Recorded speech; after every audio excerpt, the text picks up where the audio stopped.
Salut à toutes et à tous, j'espère que vous allez bien. Aujourd'hui, petite vidéo détente, fun tir, tir de loisir, mais chez soi, dans son jardin, puisque énormément de gens sont intéressés par le fun tir et découvrir le tir chez soi, et non pas aller en stand, puisqu'il faut des catégories. Donc là, on est sur de la catégorie D, donc du tir au plomb, carabine à plomb. Donc là, je suis sur du PCP, d'accord. On parlera des deux modèles que j'ai ici, puisque c'est avec cela que je pratique le plus souvent et que j'initie mes enfants. Parce que oui, l'initiation fait aussi partie de la passion du tir et du partage. Il faut savoir que pour tirer chez soi, il faut avoir un terrain clôturé, d'accord, ne pas faire de nuisance sonore et tirer toujours dans un endroit où c'est sécurisé. C'est-à-dire vous avez prévu votre stand de tir où les projectiles ne peuvent pas ricocher et partir chez le voisin à droite, chez le voisin à gauche, etc. au-dessus. Donc vous avez tout bien préparé, vous tirez en général, vous essayez de vous surélever par rapport à votre stand pour tirer ce qu'on appelle fichant, donc pour que ça vienne se planter dans la terre en cas de manquement de la cible ou tout simplement de rebond. Alors je vais utiliser aujourd'hui une Snopeak PR900S Gen 2, d'accord, donc PCP, c'est une des moins chères, 200 €, mais ça suffit largement. On est à 30 mètres de la cible et là je vais tirer en visée ouverte. Donc je l'ai réglé, c'est la mienne, donc c'est ma perso. Je l'ai réglé parce que je l'aime bien. Alors pourquoi je l'aime bien? Parce que très légère pour les gamines, donc pour moi, pour mes enfants, pour apprendre, et surtout quand tu veux faire du demi-appui ou du bras franc, il n'y a pas trop de poids, tu fatigues pas trop, surtout quand c'est des enfants qui sont assez jeunes. Toujours bien sûr quand tu fais ça, rester auprès de tes enfants, ne laisse pas tout seul avec une arme, c'est complètement illégal et surtout c'est de l'inconscience totale. Et ici on a le petit Snopeak PP750 en 5.5 qui développe 20 joules, celle-ci développe 20 joules et 20 joules également. Alors pour la question qu'on me posera sûrement dans les commentaires, est-ce que c'est bon pour du nuisible? Oui, pour du mulot, du petit rat et compagnie, mais par contre ragondin et tout compagnie, de toute façon vous n'avez pas le droit de le chasser avec ça, c'est complètement interdit, mais oui ça suffira pour ce qui est petit rongeur. Par contre le reste, non, c'est pas la peine, ok. Puis comme je vous le dis, c'est interdit. Mais aujourd'hui on est là pour surtout faire un peu de cible. Donc j'ai installé en face de moi une cible, j'ai installé des petites canettes, j'ai installé mes deux bonhommes avec les plaques qui claquent et une colonne de petits gongs à faire bouger, ok. Alors le PP750 n'est pas complètement réglé, mais c'est pas grave, on va se débrouiller avec le point rouge, il fera le travail. Et celle-ci elle est à peu près réglée, donc c'est plutôt cool. Alors je vous mettrai plein de liens en description, en partant de carabine PCP, en passant par du plomb standard, du break barrel à énergie autonome, etc. Pour ceux qui ça intéresserait, passez par ces liens si vous voulez faire un petit plaisir et découvrir le tir. C'est vrai qu'en faisant un petit barbecue avec les amis, avec les enfants, tac, au lieu de faire de la balançoire ou quoi, paf, cet après-midi on fait un peu de tir, c'est de la concentration, c'est de la pédagogie, on touche à une arme, on découvre une arme, on dédramatise aussi le fait qu'une arme soit une arme. Au final c'est pas quelque chose qui tue absolument quelqu'un, hein, c'est pas forcément fait pour faire du mal. Nous on l'utilise dans le cadre du tir sportif et du tir de loisir, on n'est pas là pour faire du mal aux gens.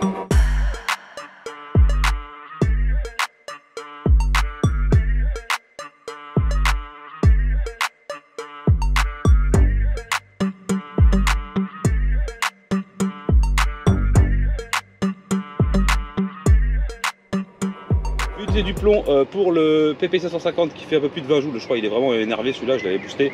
En 5.5 c'est du Powerbolt, donc du plomb assez lourd. Là on va utiliser du Powerball pour la petite carabine, et c'est du plomb qui fait 0,61 g, ça suffira largement. J'ai fait le plein des deux carabines à l'aide de compresseurs Vevor, donc je vous mettrai également les liens en description, puisque là mon compresseur Vevor était resté à l'abri, donc dans l'abri là, mais il a pris l'humidité tout. Depuis cet hiver, et je viens de le rallumer, il a tourné nickel, il m'a chargé les deux carabines, donc c'est le orange, je vous montrerai plusieurs modèles, etc. Pareil pour ça, passez par les liens évidemment, ça soutient la chaîne. Tu peux souscrire, aller sur le groupe Facebook, le groupe Discord, et ça fera hyper plaisir. Donc là on va se faire un petit tir fun, ce qu'on va faire du tir cible et du plinking. Ce qu'on appelle du plinking, c'est tirer sur des petits objets, des canettes, se lancer des défis, essayer de couper des cartes, essayer de casser. Tu peux faire aussi de la destruction si tu as envie, hein. Tu as un vieux truc qui traîne, pim pam poum, du moment que c'est en sécurité, tu fais absolument ce que tu veux chez toi. Pareil si tu ne fais pas de nuisance sonore, c'est le but, ok. Alors là, ce qu'on va faire, on va alimenter les deux chargeurs des petites bestioles, puisque ça peut fonctionner avec des chargeurs. Bon, c'est des produits que j'ai déjà présentés, donc je ne vais pas vous les représenter, mais c'est des produits qui fonctionnent avec des chargeurs ou alors en single shoot, c'est-à-dire avec ce genre de petits trucs là, où vous mettez un plomb par un plomb. Voilà, pour ceux qui veulent faire vraiment de la précision, c'est pas trop mal. Alors on va prendre les Powerbolt qui sont assez lourds quand même comme plomb. Ah, c'est assez lourd. Oui, ils sont lourds, ils font 1,60 g quand même. c'est pas dégueulasse. Donc on va le mettre à l'envers pour le premier. Tac. On vient ramener et on met les autres plombs. Tout simplement. Alors vraiment j'appuie sur le fait où c'est un tir détente. Voilà, il fait très chaud, hein. Moi, je suis pas à l'aise là, mais voilà, si vous avez de l'herbe, parce que quand tu as des malinois, tu oublies ton jardin, hein, il n'existe plus. Mais voilà, si vous avez un coin d'ombre avec un petit peu boisé, ou bref, du terrain, et on peut même le faire en appartement. Alors vous prenez quelque chose de moins puissant, certes, vous installez un truc, bien vous protégez vos murs et tout, vous mettez des lunettes, évidemment, protection oculaire, hein, c'est important. Et vous pouvez vous faire un petit stand à 4-5 mètres dans un couloir, 6 mètres, et vous essayez de vous améliorer. Et c'est ça la magie du tir en fait. La magie du tir, c'est ça. Et puis on se lance des défis, etc. C'est vraiment bien. Et après, on peut aller en stand avec du plomb. Évidemment, vous avez également le droit d'aller en stand avec du plomb, puisque ce n'est pas interdit, au contraire, hein, c'est même recommandé. Il y a du tir à 10 mètres, du tir à 15 mètres, du tir à 25 mètres, etc. etc. C'est ce qu'on appelle la discipline du tir sportif. Voilà, je remercie les gens qui s'abonnent, évidemment. Je vous disais, groupe Facebook, Discord en description. Plus on est fou, plus on rit. N'oubliez pas, les stages de défense, je clôture, hein, les inscriptions le 20 mai. Donc je vous mettrai ça, 20 ou 25 mai, je vous mettrai ça en description également, pour ceux qui veulent réserver. Surtout que le samedi 8, il y a, là où on le fait, donc à l'Armurerie Svec, il y a un grand jeu concours là-bas directement avec des partenaires qui viennent faire de la démonstration avec beaucoup de choses à tester. Donc si ça vous intéresse, on pourrait faire une pierre de coups, se mettre une petite pause pendant le stage et aller voir ce qui se passe là-bas, tenter de gagner un truc, pourquoi pas, hein, la team d'Hénard, on va essayer de gagner quelque chose, voilà, pourquoi pas. Donc on va commencer par la carabine à plomb, visée ouverte, plutôt sympathique, et on va se mettre en demi-appui simplement sans se prendre le chou, et on va tenter de faire de la cible. Ok, allez, c'est parti.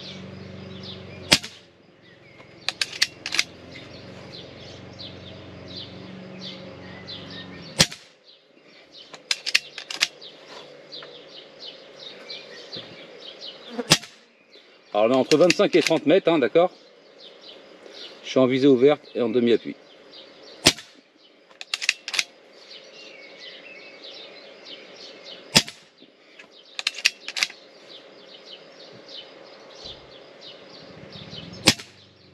On a quand même une très bonne précision avec cette carabine, c'est pour ça que je la recommande énormément, parce que pour 200 balles en PCP pour débuter, c'est extraordinaire, hein, franchement. Je ne vois pas ce qu'on pourrait demander de plus à une carabine.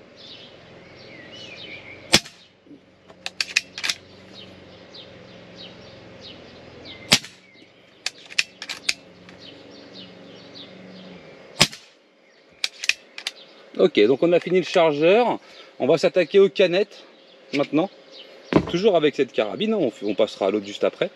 C'est vraiment voilà, un moment de détente, de partage, parce que oui, malgré que je fasse des vidéos où je vous présente des armes de tout type, hein, toute catégorie, il y a aussi le côté où moi j'aime me faire plaisir, et je pratique énormément le tir, hein. D'ailleurs je pratique tous les jours, pour rester en forme et surtout m'améliorer chaque jour. Voilà. Que ce soit l'arme de poing, l'arme au plomb. Le plomb, pour moi, c'est l'école de base en fait du tir, hein. Voilà, pour moi, si on ne débute pas par le plomb, je pense qu'on aura loupé quelque chose, et je prends autant de plaisir à tirer au plomb que de tirer avec une arme à feu. Voilà. Je recherche pas la puissance, le recul ou quoi. J'aime les armes en général. D'accord. Donc c'est pas une question de ouais, faut que ça frappe, faut que ce soit absolument du 500 Smith et Wesson, faut que ce soit absolument du... Ah non, c'est pas ça, on n'est pas des Américains quoi. Alors oui, certes, c'est marrant de tirer avec un truc qui arrache, hein, mais vu le prix des munitions et vu le prix de l'ostéopathe, hein, t'as vite fait te retrouver à faire qu'une seule session dans le mois quoi. Et tu passes ton salaire, je te le dis. Voilà. Je le sais, je tire beaucoup avec des armes un peu exotiques, et je vais vous dire que ça déménage. Donc on va faire les canettes maintenant. Allez, let's go.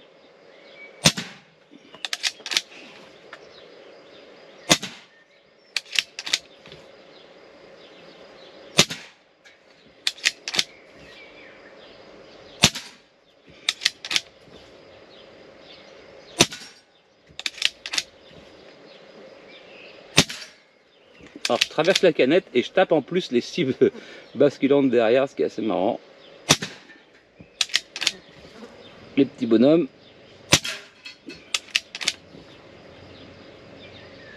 J'appelle ça des bonhommes, mais c'est pas des bonhommes vraiment quoi. On a fini le chargeur. Alors, on est vraiment pas mal. Cette petite carabine là, on vise même. Imagine, on est à 20, entre 25 et 30 mètres, je sais pas exactement. Enfin, si 25, 28, on s'en fout. On est en visée ouverte quoi. Et on a 20 joules. Et ça va tout seul. Ça, ça part nickel. Voilà, c'est vraiment extraordinaire. On va passer avec le petit PP 750 et on va essayer de se faire les cibles sur le côté là. D'accord? Voilà. Et puis après, on arrêtera la vidéo. Ça sera largement suffisant. Celui-là, il tape un peu plus fort quand même. Il rigole beaucoup moins celui-ci. Hein. Voilà, je préfère vous le dire. C'est vraiment un truc un peu plus énervé. Bah après, rien ne t'empêche de le prendre. Alors, on va essayer de taper un bonhomme déjà.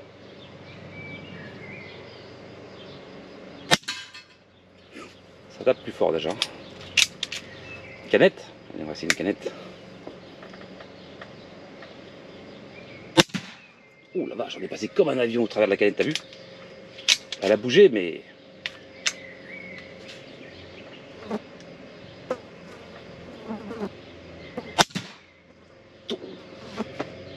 Alors, on prend quand même du plaisir à tirer avec ça.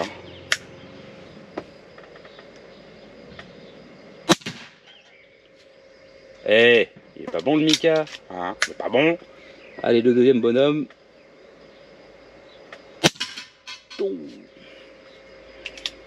Est-ce qu'on se tenterait pas un truc sur le côté à gauche là, blanc?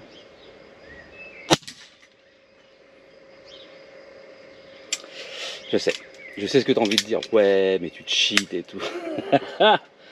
Non. Ah, raté. Voilà, j'ai trop parlé. Bon, une de ratée sur combien de tirés, hein. Alors, on a fini le petit chargeur. Ce qu'on va faire, c'est que je vais aller chercher la cible, on va faire le petit compte rendu, puis on s'arrêtera là. En fait, je vous ai ramené directement au stand parce que bon, le gros plan est quand même fou. Hein. Il y a tout mon chargeur là, en visée ouverte à 25 mètres. Et là, il y a un que j'ai rapproché vers le milieu. Donc c'est très très bon. Mais regardez surtout ça, là le délire. On a transpercé les canettes, mais on est venu accrocher. Parce que ça, normalement, c'était pendant, c'était comme ça là. Et en tapant les canettes, on est venu les mettre en plus. Oh, on aurait dû se tenter un truc à la con. Genre mettre une canette devant. La prochaine fois, je ferai ça. Je mettrai une canette devant chaque truc et on essaiera de venir les accrocher en même temps. Parce que les canettes, on les a perforées comme de rien. Et il restait assez de puissance derrière pour aller taper les trucs et les mettre en l'air. Donc c'est plutôt marrant, voilà, simplement.